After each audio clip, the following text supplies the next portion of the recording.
नमस्कार मित्रांनो, आपलं पुन्हा एकदा स्वागत आहे एका नवीन व्हिडिओमध्ये। बघा, आजच्या व्हिडिओमध्ये आपण नोटबुक LM याच्याविषयी जाणून घेणार आहोत। त्यासाठी तुम्हाला गुगल वरती जायचंय आणि त्या ठिकाणी नोटबुक LM टाइप करायचंय।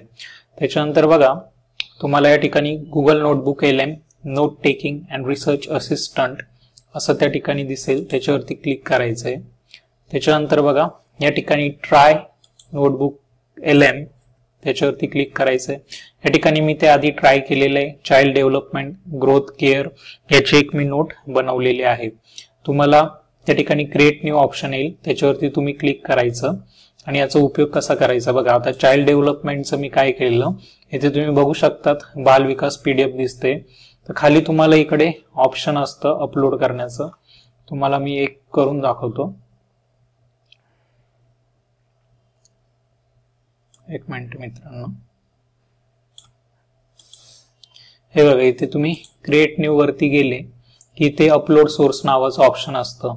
इथे बघा, तुम्ही एखाद्या वेबसाईटची लिंक अपलोड करू शकतात किंवा एखाद्या YouTube चॅनलची लिंक अपलोड करू शकतात किंवा तुम्ही इथे एखादं टेक्स्ट जे आहे ते पेस्ट करू शकतात।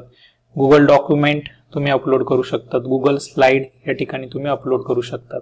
आता या ठिकाणी तुम्ही समजा एखादं बुक अपलोड केलं, PDF अपलोड केलं, जसं मी अपलोड केलं होतं। हे बघा, या ठिकाणी बाल विकासाची PDF मी अपलोड केलेली होती।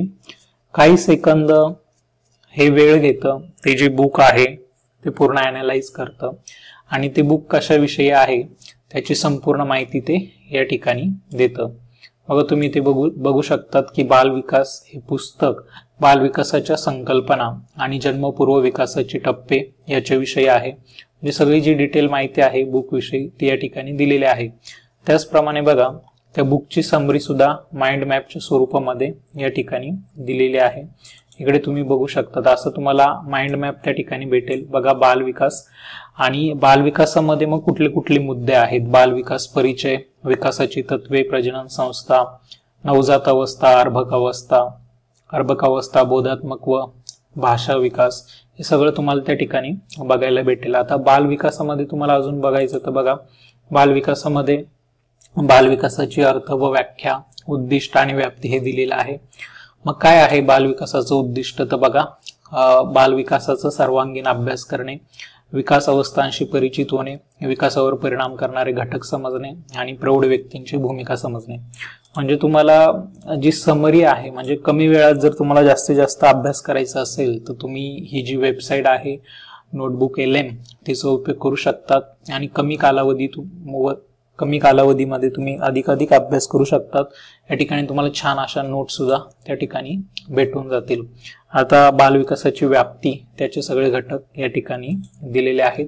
पॉइंट टू पॉइंट तुम्हाला छान त्या ठिकाणी एक्सप्लेनेशन भेटतं। जर विकासाची तत्वे आपण बघितली तर बघा, त्यांनी आपल्याला एवढी जी विकासाची तत्वे आहेत ती दिलेली आहे की विकास सतत प्रक्रिया आहे, विकासात बदलांचा समावेश होतो। बघा, विकासाचे पूर्वकथन करता येते।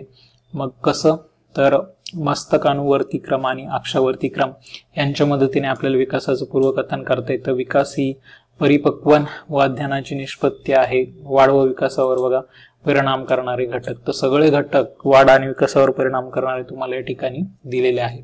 त्याच्यामध्ये बघा, अनुवांशिकतेमध्ये अजून तुम्हाला त्या ठिकाणी कुठल्या कुठल्या गोष्टींचा परिणाम होतो ते दिलेलं आहे। वातावरणामध्ये बघा, जन्मपूर्ण वातावरण, जन्मोत्तर वातावरण, आहारामध्ये बघा कुपोषण, हे त्याच्यामध्ये दिलेलं आहे। तर अशा पद्धतीने बघा, तुम्ही या नोटबुकचा उपयोग करू शकतात। याच्यावरती तुम्ही YouTubeचा एखादा व्हिडिओची लिंक जर टाकली तर त्या व्हिडिओचं अनालिसिस करून या ठिकाणी अशाच पद्धतीने एक माइंड मॅप त्या ठिकाणी आपल्याला मिळतो। त्याच्यानंतर अजून तुम्ही काय करू शकतात तर बघा, या ठिकाणी प्रश्न जे आहे त्या प्रश्नांची उत्तरं तुम्ही मिळवू शकतात। त्या पुस्तकामध्ये जी माहिती आहे तिचं अनालिसिस करून हे स्वतःच प्रश्न बनवतात। बघा, जसं यांनी मानवी विकासाचे टप्पे, वाढ आणि विकासातील फरक कसे स्पष्ट होतात हा प्रश्न स्वतःच बनवलेला आहे। याचं तुम्हाला आन्सर पाहिजे असेल तर तुम्ही त्याच्यावरती क्लिक करायचं आणि मग काही सेकंदामध्ये ते आपल्याला आन्सर जनरेट करून देतं। या ठिकाणी बघा, आन्सर जनरेट होते, मानवी विकासाचे टप्पे, वाढ आणि विकासातील फरक, हे आन्सर इथे जनरेट होणार। तुम्ही स्वतः सुद्धा काय करू शकतात, या ठिकाणी एखादा प्रश्न टाइप करू शकतात आणि त्याचं उत्तर त्या बुकमधनं तुम्हाला मिळून जाईल. बघा आपल्याला काही सेकंदामध्येच त्या प्रश्नाचं उत्तर भेटलेलं आहे. मानवी विकासाचे टप्पे, प्रसूतीपूर्व अवस्था, नवजात अवस्था, अर्भकावस्था, बघा एकदम डिटेलमध्ये छान असा आन्सर आपल्याला त्या ठिकाणी त्या बुकमधनं मिळालेलं आहे. तर आशा करतो मित्रांनो आपल्याला या गोष्टी नक्की समजल्या असतील. धन्यवाद मित्रांनो. Bye bye.